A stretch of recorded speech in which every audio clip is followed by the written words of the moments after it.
Hey YouTube, how's it going? Kevin Cleary here with a knife video for you. Today is my full review of the very cool Kizer T1. This is a Yuli Henneke design. You can see his mark right there behind the thumb stud. And guys, this design is pretty impressive. It's clean, it's sleek, and it's very popular. Now I will say, when I first saw this knife, I wasn't that stoked about it. You know, this was not a knife that I felt like I just have to run out and get, but it grew over time because everyone just loved it. You know, everyone I talked to, everyone who had one, every time I'd see a picture on Instagram or watch a video review, you know, the people were just raving about this knife. And so finally I started to be like, okay, what is all the fuss about? I will say, to me, it's still a little small. So this is a knife that I wouldn't go out and buy and add to my own collection. But having admitted that, this is a great knife, guys. It really is. And after having it for a while and being able to play with it and carry it and stuff like that, I do get what all the fuss is about. It is really, really well done.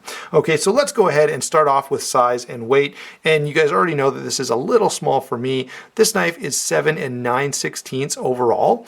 The blade length here is 3 3/16. The handle is 4 3/8. So that's the closed length. It's about an 1.25 inches wide, okay, 1/2 inch thick or so. It's just a little under actually, and 4.3 ounces. So all those things come together to make a knife that is a pretty nice size for EDC. As I say, I feel like I like knives just a little bit bigger, but many of you will just be in love with that size. All right, and in terms of how this carries, if you're gonna have it in your pocket all day, every day, yeah, you could do that no problem. And one of the nice things about this knife, the design, the size, the blade shape, all of that, this is a knife that you could carry, I think, just about anywhere. Not too many people are gonna be overly concerned about this knife. It's fairly sheeple friendly, okay? So let's go ahead then and talk about the blade. It is S35VN with a drop point, a high flat grind rather than a full flat grind, but you can see that the grind there is so high that essentially it's going to act like a full flat grind. Stonewash finish on here, which is fine. It does create a bit of a contrast between the blade and the titanium handle, which I do like, although I'm not a huge fan of stonewash finishes. The thumb stud here is nice and back so that it's not too much in the cutting edge, and that cutting edge is nice and thin, and the blade stock itself isn't too thick either. So this slices like crazy. Really, really nice blade. And that is one of the nicest things. I mean, there's a lot of nice things about this, but the blade is very, very impressive, okay? Really, really well done if what you want to do is have a knife that cuts stuff, which, I don't know, seems to me like most people would want. Okay, so yeah, the blade, although I could wish it were just a little bit longer for my preferences, is definitely a win. How about lockup and deployment? Well, as you can see if you're watching, this is a titanium frame lock. We've got an over travel stop there, lock bar insert, bearing pivot. The detent is very, very dialed in, and that can be one of the challenges of a thumb stud knife. With a flipper, you've got a little more ability to generate some force on that detent. With a thumb stud, it's not so easy to do, and so you really got to get the detent dialed in, and they have absolutely done it on this knife. Even if you accidentally put your fingers on the lock bar, you're still going to be able to flip this out really, really nicely. The action is nice and smooth. You can see it's very nice and drop shut. So yeah, again, I said I know what all the fuss is about, and I really do. The action on this is really, really nice. It's comfortable. It's easy to open and close. The lock bar tension is nice. The lock's easy to actuate, that is to unlock. No lock stick, no blade play, just really, really well done.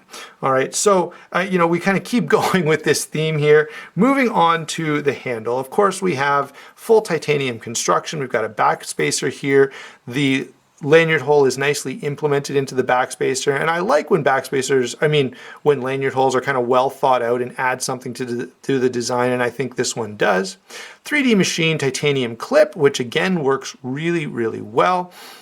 Only single position, so if you're a lefty, that's going to be kind of sad for you, but Kizer has been making a few knives in a left-handed version, so maybe this one will be, and in fact, usually it's their most popular knives, and man, guys, this one, I suspect it'll be very popular. So I wouldn't be surprised if you see this in a left-handed version before too long.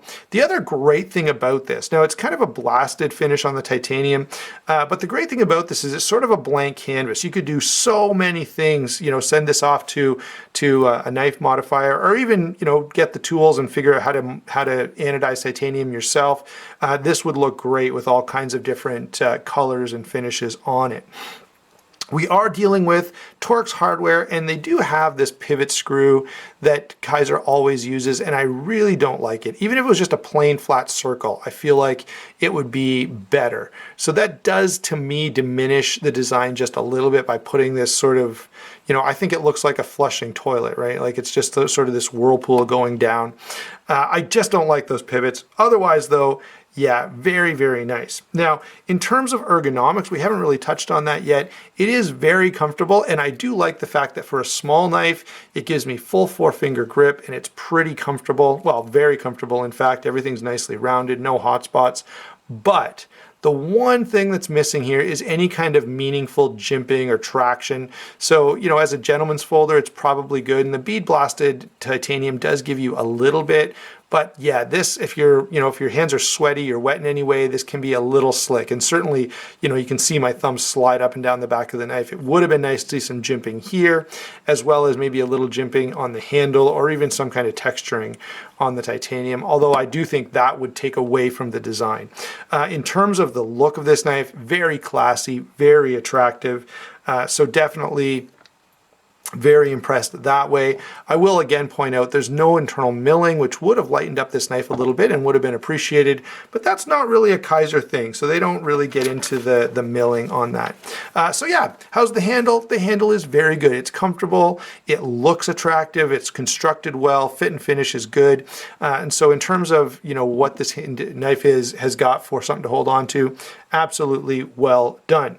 What have I got for some comparisons? Well, first of all, let's pull out the ones that we always do. So here it is next to the Para 2. You can see the Para 2 is the size of knife that I like to carry. And you can see this is considerably smaller than a Para 2. Let's see, another larger knife. Here's the Wrap Model 1 with the carbon fiber. Again, this is more in keeping with my preferences, but as I say, many of you will really, really like this. A couple of knives that are on the smaller side. Here is the WE 717 Valiant, smaller, of course, and somewhat comparable. Now, this is pretty heavy, so that would be the big detractor there. If you're looking for something slim and comfortable to carry, maybe the WE Ignition, the 715, I believe, Ignition would be a better option. I think these knives are kind of comparable. They're similar in quality. They're similar. They both have a good action. They're both nice and comfortable. They're both lightweight and easy to carry, and they're even fairly close in price point. This guy's going to be a little bit more, but it is full titanium. What else have I got for, let's do some other titanium frame locks. You know, here's another Chinese-made titanium frame lock, the Riyat Knives Torrent. Again, I love, love, love this knife.